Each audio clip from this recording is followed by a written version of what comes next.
Ever been called selfish after everything you gave? Let's talk about the moment you realize you're not being generous, you're being gutted. You keep showing up, they keep taking, and somehow, it just keeps getting worse. That's not love, that's loyalty, a system failure, and today that stops. So in this video, we're breaking down when generosity becomes a liability, why some people get worse the more you give, and how to protect your energy unapologetically. And if you're still here, that already tells me everything. You're not looking for soft light or empty affirmations. You're looking for truth. When you've been conditioned to equate kindness with sacrifice, you overgive and call it love even when it's breaking you. I was trained in a tradition that doesn't confuse compassion with collapse, where clarity is kindness and presence isn't always soft, it's fierce too. And today we're going there. So let's be honest. Some people don't just take what you offer. They test you, they bait you, they dare you to stay calm. At least that's what they do to me. They mess up again and again. And the more you forgive, the more reckless they get. It's like they trying to see how far they can push before you snap. And you keep showing up, you keep giving because you think that's the higher path. But that isn't the path, it's a trap.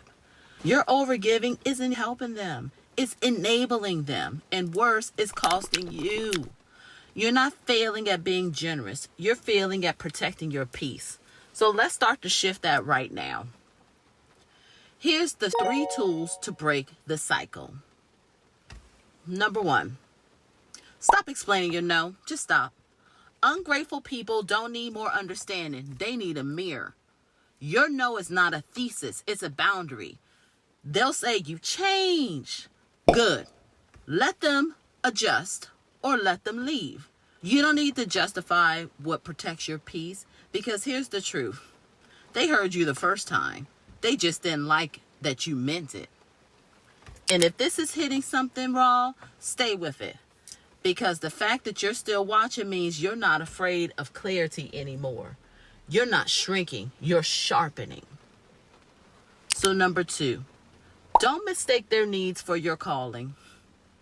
Just because someone's hurting doesn't mean you're the one who's meant to heal them.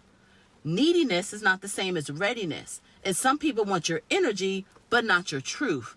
They want your support, but not the self-responsibility that comes with it. And if they're starting to use your help as a weapon to blame, guilt, or drag you down, that's not healing, it's manipulation. Your care is not a leash, it's a gift with a limit. So let me take these off because you don't need to be fully rested to tell the truth. You're allowed to restore without apologizing for it. So number 3, expect retaliation and don't flinch. When you stop giving, some people just don't fall away. They fight, they test your peace like it's a game. They'll bait you, blame you, bleed you, testing how strong your boundary is. So stand anyway. That's practice, that's presence, that's power. And these aren't just mindset shifts. They're acts of spiritual clarity. The kind of clarity that comes from real life when your kindness is pushed and your presence gets tested again and again. So if you're still watching, you already feel it. You're done confusing overgiving with enlightenment. You're ready to walk the talk. And this right here, this boundary, this clarity, this is your spiritual path. If this is hitting, hit subscribe. Not for me, but for you. Because this kind of truth stays in your feed, not buried under unrealistic advice and feel-good fluff. So let's open the comments.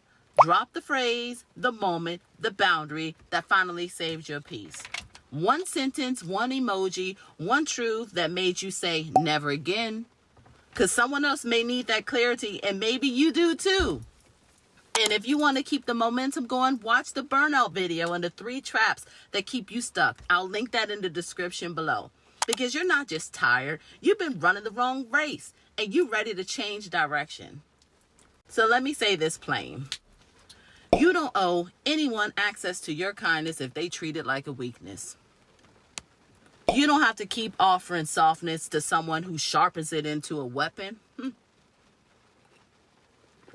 You can be grounded and gone, kind and clear, forgiven and done. And that's not failure of your spiritual path. That is actually the fruit of it. Protect your power and let the takers find another source, because this one's off limits. So may this be a benefit to you and everyone who needs it too.